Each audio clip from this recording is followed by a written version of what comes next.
At 10 o'clock at night, in the dead of a Ohio winter, I can lay my hand flat against the side of our stove, and it's warm as a sleeping animal, and the fire in it went out before supper, went out hours ago. There's no coal glowing in there, no flame, nothing to feed. That fire burned maybe an hour this morning, took 2 armloads of little sticks, and then I let it die. And here it is late at night, and the whole house is the same gentle warm it was at breakfast, and it'll still be warm when I wake, and I'll not touch it again till morning. That's the stove I want to tell you about, because it's the truest, kindest heat I know, and it's near the oldest, and most folks in a modern house have never once felt anything like it. Now, the words up above promised you it's $50 and heats any house forever and nobody ever pays a bill.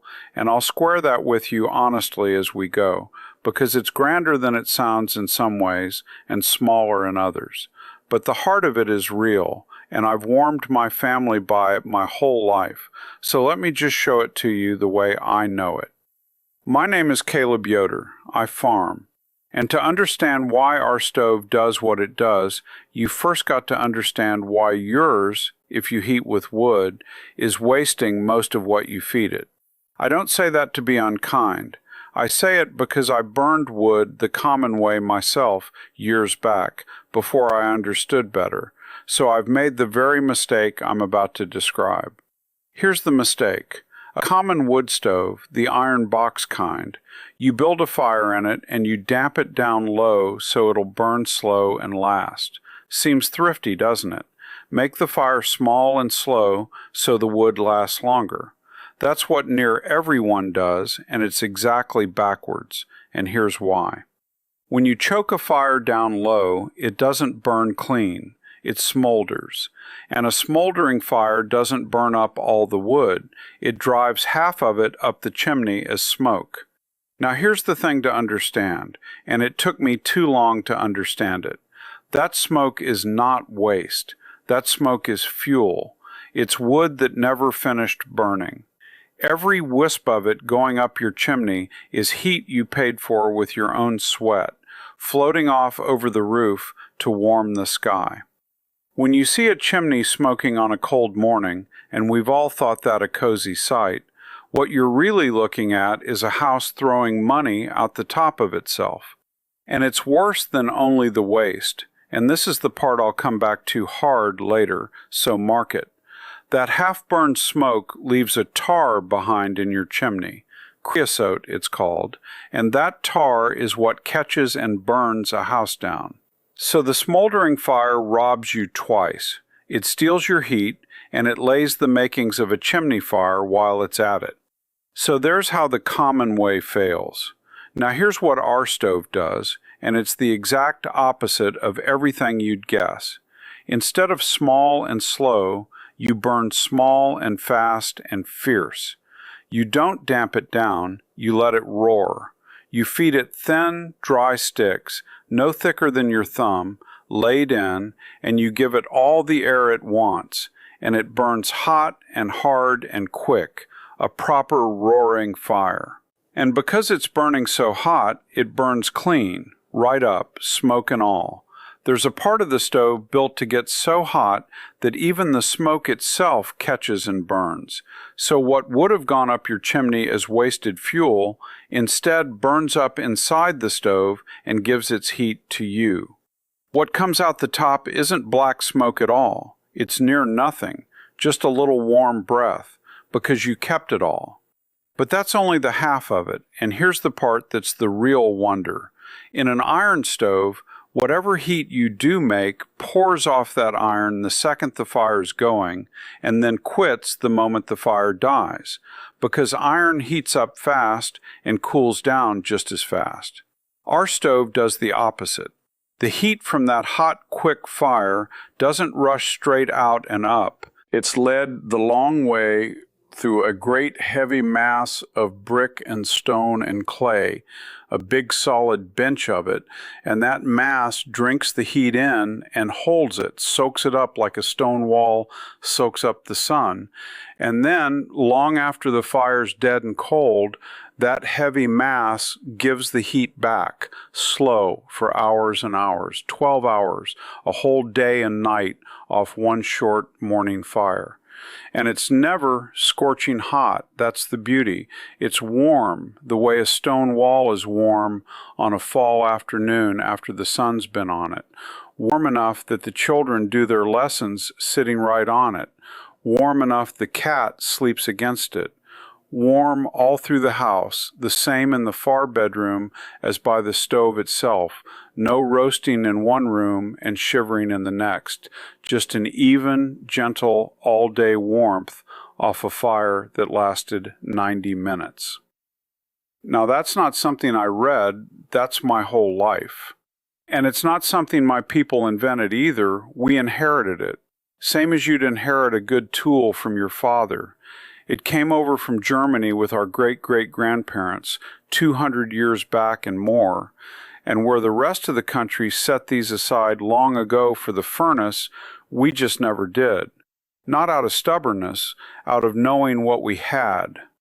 And here's a thing I only heard tell of, that some famous American writer, traveling through Germany a long while back, saw one of these stoves and wrote that it was the finest, most sensible stove ever made, that one firing did the whole day, that the heat was the same all day long instead of too hot and too cold by turns, and that Americans could have it if they wanted, but wouldn't. Well, he was right that we wouldn't.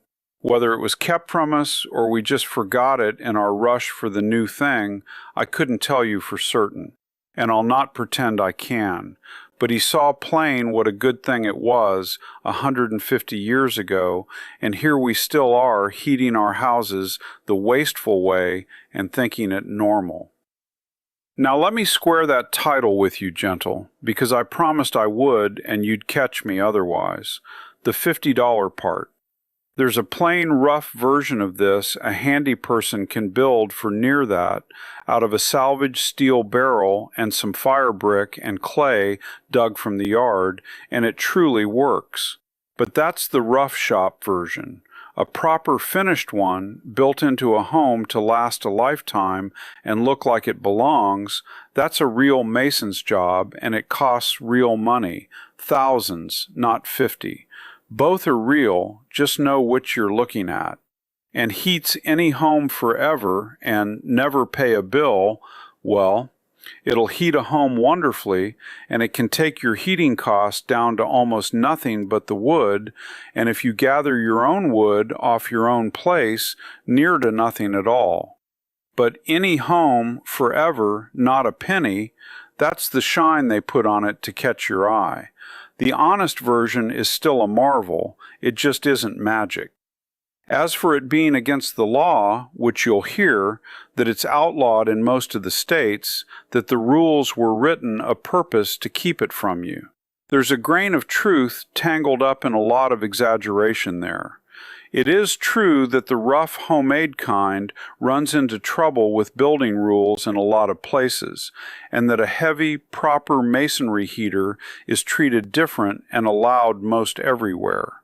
Whether that's wicked men protecting their profits or just the ordinary slow tangle of rules made for factory stoves that never had a handmade one in mind, I honestly can't tell you, and I'd be lying if I claimed to know the hearts of the men who wrote those codes.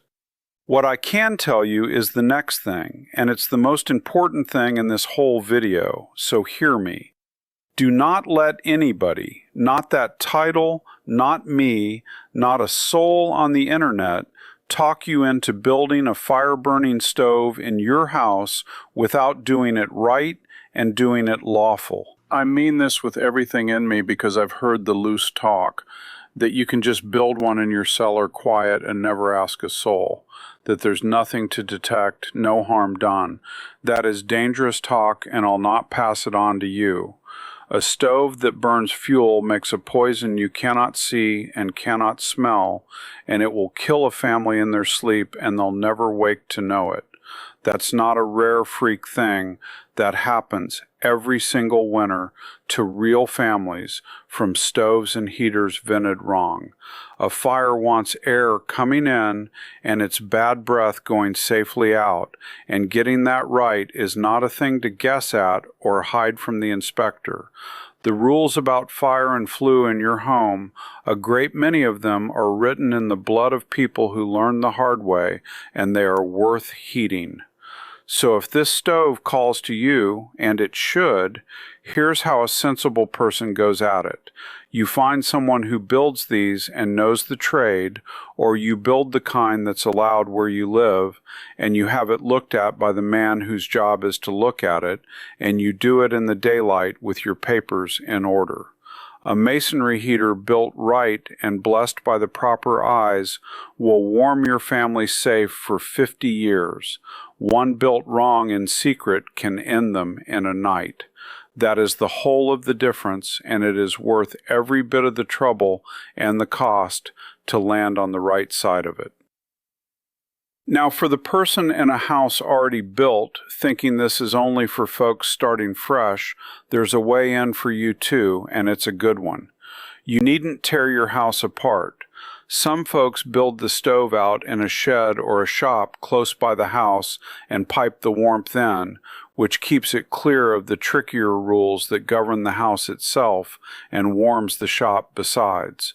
And the heavy proper masonry heater, the real substantial kind, is allowed near everywhere and can go into a home you already own, done by someone who knows how. It'll cost you at the front, no pretending otherwise, but set that once against a lifetime of heating bills that never stop, and it pays for itself in a few winters and then warms you free the rest of your days. Here's a small thing the old builders knew that makes a great difference, and it costs nothing. When you lead that hot air through the mass, don't run it straight through and out. Wind it. Send it back and forth through the brick like a snake, so it travels 3 times as far and gives up near all its heat before it ever reaches the outside. Same barrel, same brick, same clay, just laid out to wind instead of run straight, and it's the difference between a bench that stays warm 12 hours and one that stays warm a full day. The old masters built that winding path into their stoves on purpose, and our folks did too, and it's the kind of quiet wisdom that never shows up in a hurried how-to, but makes all the difference in the thing.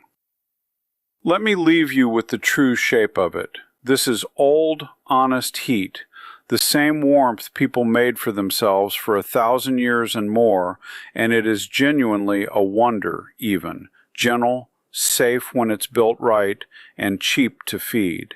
It is not $50 for the good kind, it is not free, and it is not something to build in secret in your cellar.